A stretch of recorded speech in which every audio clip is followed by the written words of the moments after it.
오늘 본문은 다윗이 집을 떠나서 사무엘에 있는 그 라마 나요스로 도피한 이야기가 기록이 되어 있습니다. 이 라마 나요스는요, 다윗이 도피한 지역들 중에서 아마도 가장 안전하지 못한 피난처였을지도 모릅니다. 그가 라마 나요스로 피한 것이 곧바로 이제 발각이 되고 사울의 병사들로부터 다윗을 지켜줄 만한 뭐 병사가 있거나 무기가 있거나 숨을 동굴이 있거나 이제 그러한 것이 외적 여인들이 없었다라고 하는 거죠.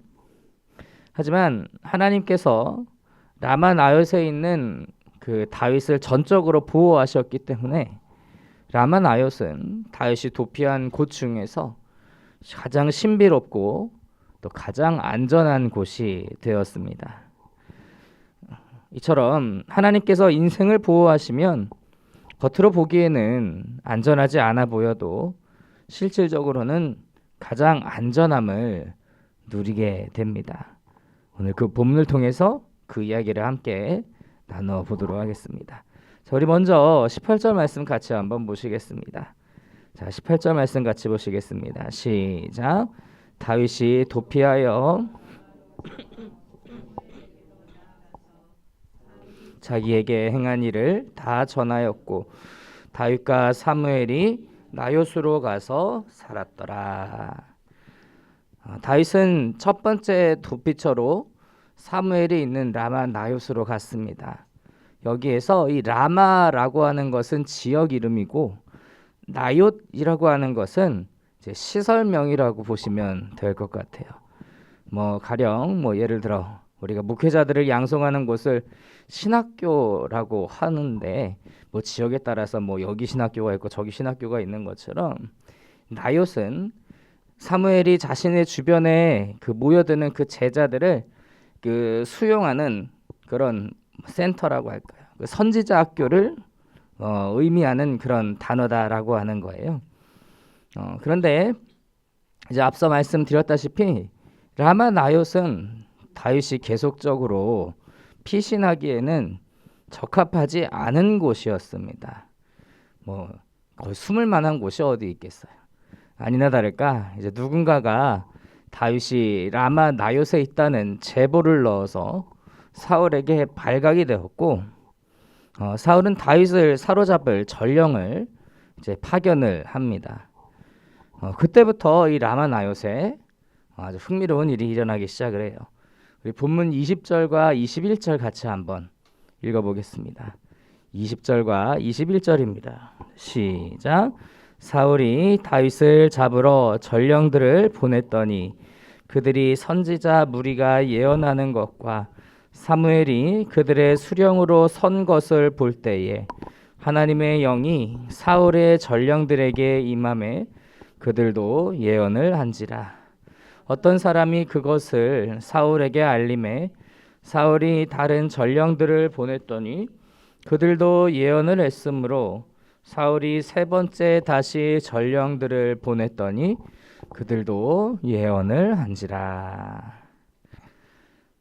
라마 나요스에 도착한 전령들은 사무엘과 선지자 무리가 예언을 하는 것을 보자 하나님의 영이 그들에게도 임해서 그들도 예언을 하기 시작을 했습니다. 그리고는 그들에게 주어진 임무, 그 뭐죠? 다윗을 체포하는 것을 까맣게 새까맣게 잊어버리고는 사울에게로 돌아간 거예요. 뭐 이 일에 대해서 여러 가지 의견들이 있습니다. 뭐 어떤 이들은 사무엘과 선지자들이 예배를 드리고 있었는데 그 예배 분위기가 너무 성령으로 뜨겁고 충만하여서 그것을 지켜보던 전령들이 감동되어서 그 예배에 참여하게 되었다. 뭐 그런 식으로 이야기하는 입장도 있기도 합니다만 정확하게 알 수는 없어요. 자, 정확하게 이제 묘사가 정확하지 않기 때문에 다는 알 수 없는데 분명한 것은 하나님의 영이 전령들에게 임해서 그들이 예언이라는 행위를 했고 자신들이 받은 임무를 망각했거나 더 이상 수행할 수가 없었다라고 하는 거예요. 자, 이것이 한 팀도 아니고 두 팀, 세 팀이 동일한 일을 겪으면서 다윗을 체포해 오지 못하니까 이번에는 답답했던 사울이 직접 다윗을 잡으려고 나섭니다. 그런데 사울이 직접 움직여도 별 수가 없었죠. 우리 22절과 23절 같이 한번 읽어보실까요? 22절과 23절 말씀 우리 같이 읽어보겠습니다. 시작. 이에 사울도 라마로 가서 세구에 있는 큰 우물에 도착하여 물어 이르되 사무엘과 다윗이 어디 있느냐? 어떤 사람이 이르되 라마 나요세 있나이다. 사울이 라마 나요스로 가니라. 하나님의 영이 그에게도 임하시니 그가 라마 나요세에 이르기까지 걸어가며 예언을 하였으며. 사울이 라마 나요스 인근에 도착하니까 하나님의 영이 어김없이 그에게도 임하셔서 그도 라마 나요스로 가기까지 걸어가면서 하나님의 영에 감동돼서 예언을 하면서 걸어갔다라고 그렇게 말씀하고 있습니다. 그동안 사울이 이제 하나님의 영이 떠나고 악신으로 인해 괴로워하던 그런 상태였잖아요. 그런데 그런 그에게도 하나님의 영이 강권적으로 강력하게 임해서 그를 이제 사로 잡으셨던 거예요. 그 이유가 무엇이었을까요? 하나님께서 이 다윗을 강권적으로 보호하고 계신다는 것을 보여주고 계시는 겁니다. 앞서 이제 세 팀의 전령들도 그랬지만 사울 역시 하나님의 영에 사로잡혀서는 자신의 뜻과는 상관없이 하나님이 넣어주시는 그 말씀을 예언의 말씀을 선포를 하고 있고 그것에 또 심취하여서 다윗이 눈앞에 있어도 사로잡을 수가 없었던 겁니다. 이처럼 하나님께서는 때로는 특별한 방법으로 하나님의 사람을 보호하시고 그 삶에 개입하시는 것을 알 수가 있습니다. 일반적으로 하나님은 사람을 통해서 일하시거나 환경의 변화를 막 주도하시면서 하나님의 사람을 도우시기도 하죠. 때로는 강한 마음을 주셔서 어려움을 극복할 수 있는 힘을 주시기도 하고요. 그런데 이런 때로는 위급할 때 이런 특별한 방법을 통해서도 직접적으로 개입하시기도 하신다라고 하는 거예요. 한국 전쟁 당시 어떤 목사님이 겪으신 일인데요. 공산군이 어느 지역의 길목에서 그 사람들의 신분을 검문을 하고 있었습니다. 이제 아시다시피 이제 공산당에서는 종교를 부정하기 때문에 수많은 목사님들을 이제 체포했었죠. 그런데 이제 순서가 자꾸 이제 다가와서 목사님의 순서가 됐는데 이제 공산당원이 신분을 묻습니다. 근데 목사님이 어떻게 해야 할지 고민이에요. 목사라고 사실대로 말했다가는 잡혀가서 죽을지도 모르기 때문이죠. 하지만 이제 목사님은 잠깐 망설이다가 주님께 모든 것을 맡기는 마음으로 묵사요라고 그렇게 대답을 했습니다. 그런데 공산군이 이것을 묵수요라고 하는 것으로 잘못 알아듣고는 묵수라면 빨리 지나가서 일을 하셔야지요 라면서 얼른 보내주더랍니다. 이처럼 하나님께서 자신의 사람을 보호하시기 위해 때로는 직접적으로 개입하시고 또 신비로운 방법으로 역사를 하시기도 한다라고 하는 겁니다. 그런데 하나님께서는 이 단순히 신비로운 현상을 통해서 사울과 전령들이 다윗에게 손을 못 대게 하시고 다윗이 도망갈 수 있는 시간을 벌어주신 그런 보호만 해주신 건 아니었어요. 하나님은 이 사울에게 일어나는 그런 현상들을 통해서 하나님께서 다윗의 보호자이심을 모든 사람들이 알게 하셨습니다. 자, 우리 24절 말씀 같이 한번 보시겠습니다. 24절입니다. 자, 시작. 그가 또 그의 옷을 벗고 사무엘 앞에서 예언을 하며 하루 밤낮을 벗은 몸으로 누웠더라. 그러므로 속담에 이르기를 사울도 선지자 중에 있느냐 하니라. 사울은 다른 전령들과는 다른 모습으로 예언을 하고 있는 것이 묘사가 돼 있죠. 사울은 자기의 그 옷, 겉옷을 이야기하는 거예요. 이 겉옷을 벗고 사무엘 앞에서 예언을 하였으며 또 겉옷을 벗은 채 하루 밤낮을 누워 있었다라고 그렇게 기록이 돼 있습니다.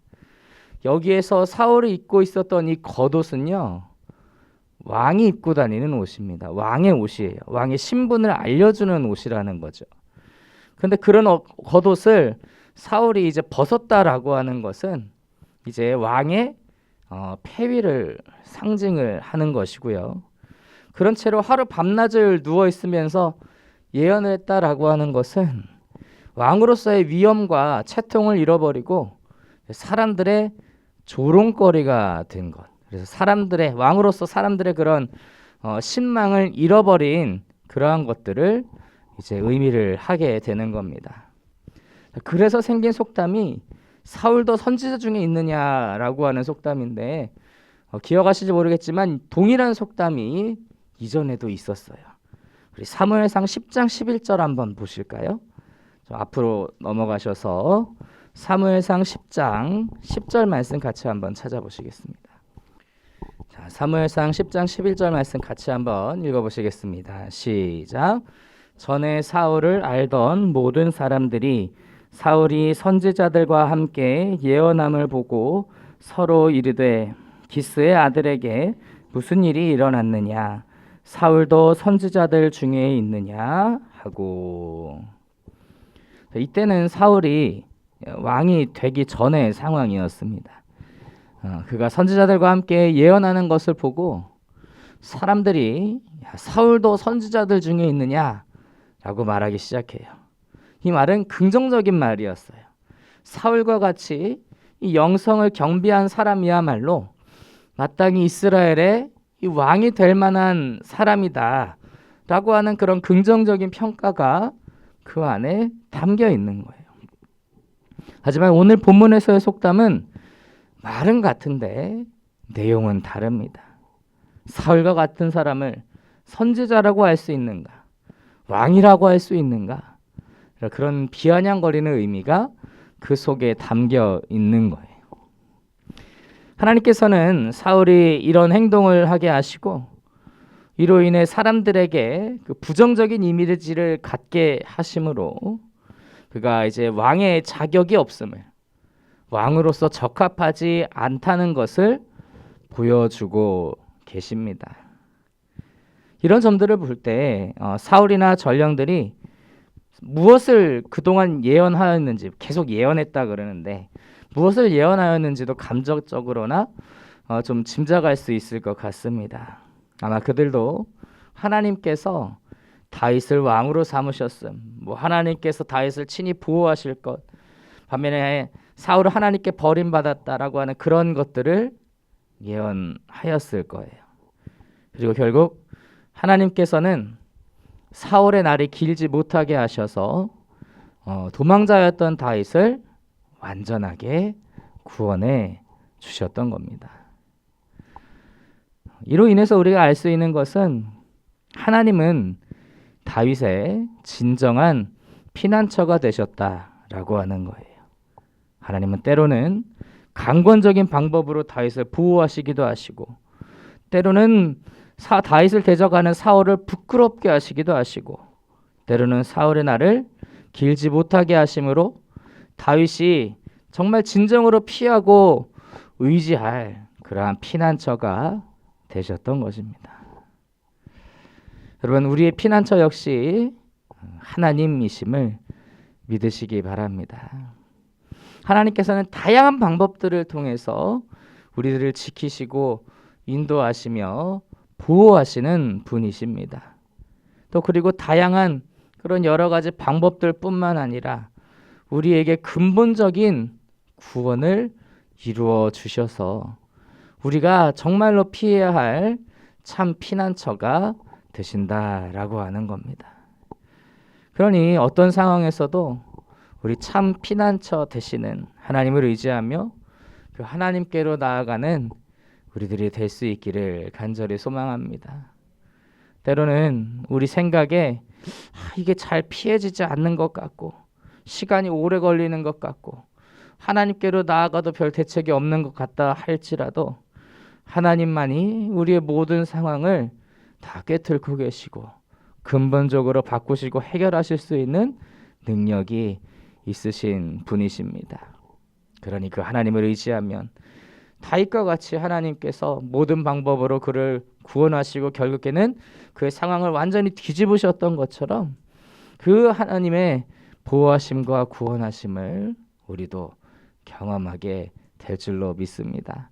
그 믿음을 가지고 우리 주님을 의지하는, 그래서 주님의 그 구원하심을 경험하는 저 여러분이 다 되실 수 있기를 간절히 소망합니다.